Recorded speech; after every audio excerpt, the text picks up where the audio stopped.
Hi everyone, my name is Janell Morton and I'm the Center Director at the Southern Arkansas University office of the Arkansas Small Business and Technology Development Center.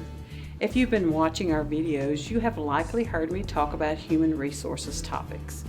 We're going to look more closely at the hiring process today. You have placed your help wanted ad and received a stack of inquiries or applications. What now? Today let's talk about the what now. Here are some basics for the hiring process. Number 1, move as quickly and efficiently as possible. Typically, the best candidates are off the market in 10 days. It's important to act quickly, especially when you know you're interested in a specific applicant.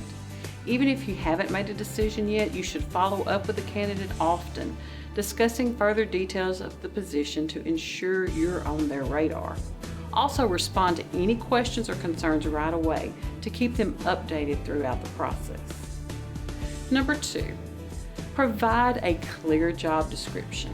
This subject comes up in many of my human resources discussions. That's just how important it is. If you don't have a clear job description, please don't post your help wanted ad yet. Then you should provide the candidates with a copy of this job description so that it is clear what they will be doing for your business. Number 3, comply with the legal interview requirements. Now this is a subject in and of itself, but in short, do your research to learn what questions you are not allowed to ask a candidate and follow those rules. For example, you are not allowed to ask a candidate questions about religion.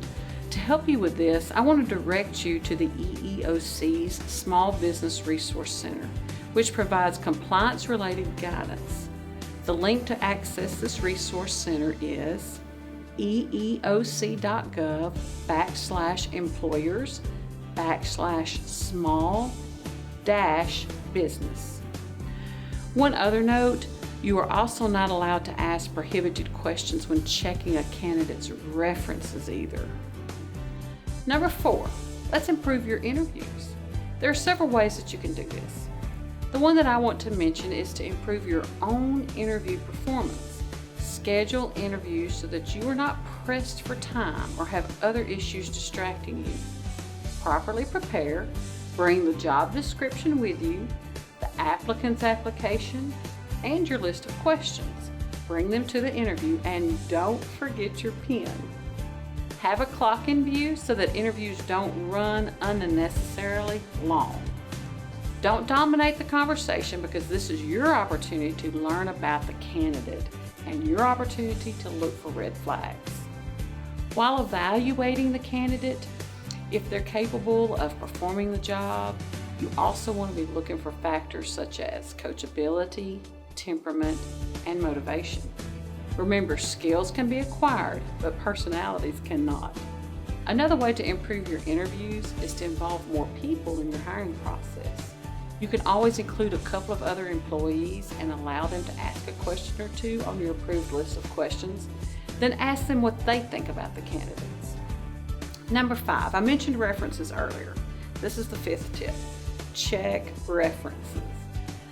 Of 3 references, have a phone conversation with at least 2. Pay attention to the tone of their recommendation and not just its content. You can also track down a person at the applicant's most recent workplace who knew them well and ask their opinion. It's not necessary to just stick with the references provided by the applicant. Number 6, improve your onboarding process. It's easy in a small business where everyone is busy to tell the new hire when to show up and put them to work immediately. However, this is doing your new hire a disservice and setting them up for failure, which costs you money.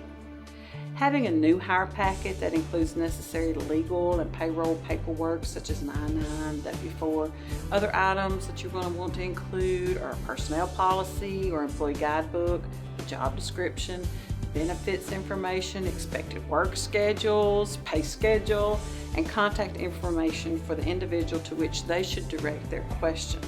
There may be other items as well, and the time to provide these is right up front. Follow up with the employee after they've had time to review these documents to see if they have any questions for you. In doing so, you may find there's another item that you should add to this packet in the future. The hiring process is just like any other business function. The more efficient and effective you perform, the less it will cost you. Implementing improvements can positively impact your bottom line. Thanks again for joining me for today's discussion.